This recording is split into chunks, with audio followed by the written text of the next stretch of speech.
अस्सलामुअलैकुम गाइस, जैसे कि आप इस टाइम देख रहे हैं हम साजिद भाई की दुकान में। हर दफ़ा साजिद भाई की दुकान में होते हैं और हमारे भाई आए हुए हैं आज। मानी भाई बड़े ब्रांड भाई हैं, यकीन माने। आज इनके साथ बात हुई है यार, ये कहते हैं आप ना मोहल्ले के लड़के ना खराब कर रहे हो, नशे नशारियाँ लगा रहे हो। माशाल्लाह हमारे वाजिद भाई दोस्त भी आ गए हैं। अस्सलामुअलैकुम वाजिद भाई, क्या हाल है यार? अस्सलामुअलैकुम, लोग बन रहे जी पागल लगना मैंने तो यार ब्लॉग में आ गया तेरा। आज कुछ तो कहो ਚੱਲ ਕੀ ਆ ਗਿਆ ਜਿੱਤੋ। ਅੱਛਾ ਜੀ, ਤੁਹਾਨੂੰ ਮਾਨੀ ਭਾਈ ਦੀ ਗੱਲ ਦੱਸ ਰਿਹਾ। ਮਾਨੀ ਭਾਈ ਕਹਿ ਰਹੇ ਨੇ ਪਿੰਡ ਦੇ ਸਾਰੇ ਬਾਲ ਤੁਸੀਂ ਖਰਾਬ ਕਰਤੇ ਨੇ। ਇਹਨਾਂ ਨੂੰ ਮੈਂ ਕਿਹਾ ਜੀ ਸਟਾਰ ਤੋਂ ਟੁਰਨੇ ਤਾਂ ਆਪਾਂ ਸ਼ਾਹਪੁਰ ਕਾਂਗੜਾ ਦੇ ਐਂਡ ਦੀ ਨੁੱਕਰ ਤੱਕ ਜਾਵਾਂਗੇ, ਤੁਹਾਨੂੰ ਕੋਈ ਝੂਠਾ ਬਾਲ ਵੀ ਆ ਕੇ ਕਹਿ ਦੇਵੇ ਕਿ ਮੈਨੂੰ ਸ਼ਾਹ ਨੇ ਨਸ਼ੇ ਤੇ ਲਾਇਆ, ਸ਼ਾਹ ਨੇ ਸਿੱਟਾ ਲਾਇਆ ਤੇ ਇਹਨਾਂ ਦਾ ਜੁੱਤੀਆਂ ਤੇ ਮੇਰਾ ਸਿਰ। ਠੀਕ ਹੈ ਜੀ, ਬਾਕੀ ਮਾਨੀ ਭਾਈ ਨਾਲ ਗੁੱਤੂ ਕਰਨਾ ਹੈ ਜੀ। ਮਾਨੀ ਭਾਈ ਕੀ ਕਹਿਣਾ ਚਾਹੁੰਦੇ ਦੱਸੋ ਹੁਣ ਤੁਸੀਂ। ਸ਼ਾਹ ਤੋਂ ਬੜਾ ਭੈਣ ਯੱਕ ਬੰਦਾ ਮਾਰ ਗਿਆ।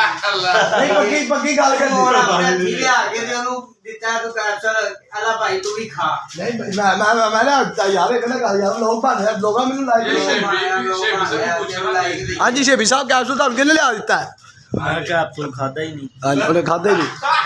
ਆਲਾ ਗੱਲ ਹੀ ਖਤਮ, ਉਹਨੇ ਖਾਧਾ ਹੀ ਨਹੀਂ ਕੈਪਸੂਲ। ਹੈ ਕਿ ਨਹੀਂ ਸਾਬੀ ਸਾਹਿਬ, ਦੱਸੋ ਸਾਨੂੰ ਬਦਨਾਮ ਘਰ ਦੀ ਮਾਂ। ਆ ਵੇਖੋ ਆ ਕੈਪਸੂਲ ਵਾਲੇ ਬੇਲੀ ਨੇ ਆ ਗਏ ਨੇ। ਇਹੋ ਜਿਹੇ ਬੰਦੇ ਹੁੰਦੇ ਨੇ ਕੈਪਸੂਲ ਖਾਣ ਵਾਲੇ। ਆਹੋ ਇਹੋ ਜਿਹੇ ਬੰਦੇ ਉਤੋਂ ਮਾਨੀ ਭਈਆ ਦਾ ਕੰਮ ਵੇਖ ਲਓ ਯਾਰ। ਦੱਸੋ ਕਮੈਂਟ ਕਰਕੇ ਦੱਸੋ ਤੁਸੀਂ ਮਾਨੀ ਭਾਈ ਸਹੀ ਨੇ ਕਿ ਗਲਤ ਨੇ। ਚਲੋ ਜੀ, ਅੱਲਾ ਹਾਫਿਜ਼।